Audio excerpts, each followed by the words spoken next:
Hello, my friends. I have an idea for you.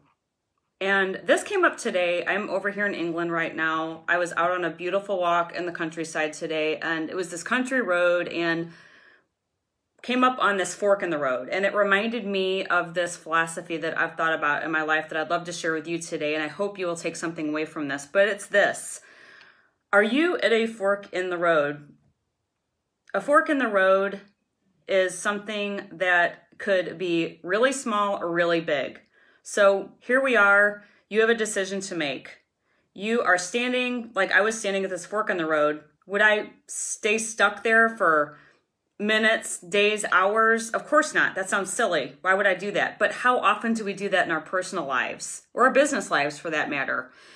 When I came to this fork in the road, I thought about a lot of forks in the road I faced in my life and also some lessons I taught myself as a result of that. The first is, one way you can go is to go left. And let's call left side the empowerment, way forward, and walking through and facing the fear and doing it anyway, no matter what it is. The other way is I call the self-sabotage way, the self-destructive way, staying in something that we're not happy with. And what are these types of decisions? It could be a relationship. It could be the work we're doing. It could be a situation we're in. It could be a habit, something we do that we don't tell other people about. Maybe it's an addiction. It could also be some beliefs we have about ourselves that we're hanging on to, like I can't do this or I could never do that.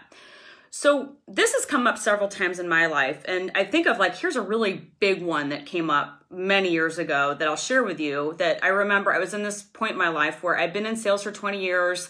I was so burned out. I just knew, I remember telling my husband at the time that if I keep doing this job, I'm going to end up in a casket. I just feel so spiritually dead and burned out. I'm not excited about this anymore. I don't want to sell this product anymore. And I knew that there was something else out there for me. And I thought maybe, just maybe it was training and mentoring and teaching people. But I remember the voice telling me I couldn't do that. Well, I decided to, instead of staying stuck in that fork in the road, I decided I'm going to take a leap of faith and I'm going to go to the left. And I'm going to go ahead and start doing work that is meaningful and that inspires me and that can serve other people. And I'm going to let go of the fears of what are people going to think? What if I fail? What if I don't make as much money as I made in sales? I mean, granted, I was in medical sales, so let's just say I was doing pretty well.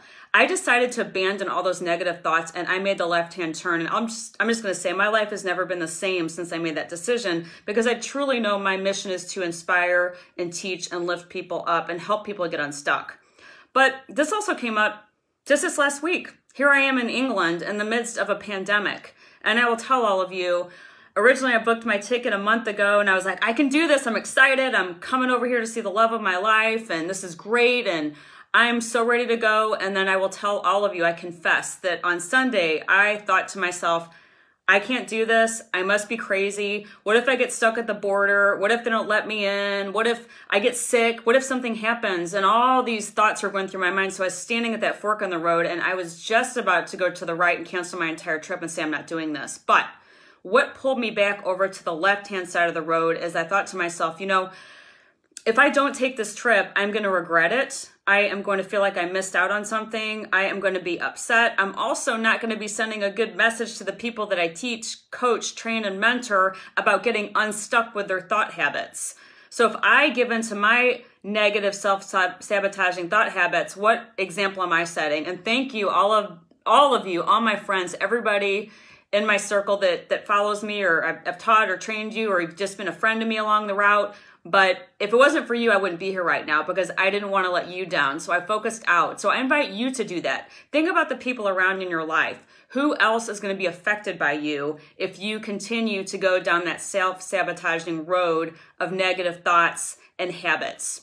So with all of that, always here to inspire you. If you are looking for support and getting unstuck or just want to find which fork in the road, which way of that fork is best for you, I would love to talk to you. Drop me a line. Always here to inspire you. Have a wonderful weekend. Hugs, my friends.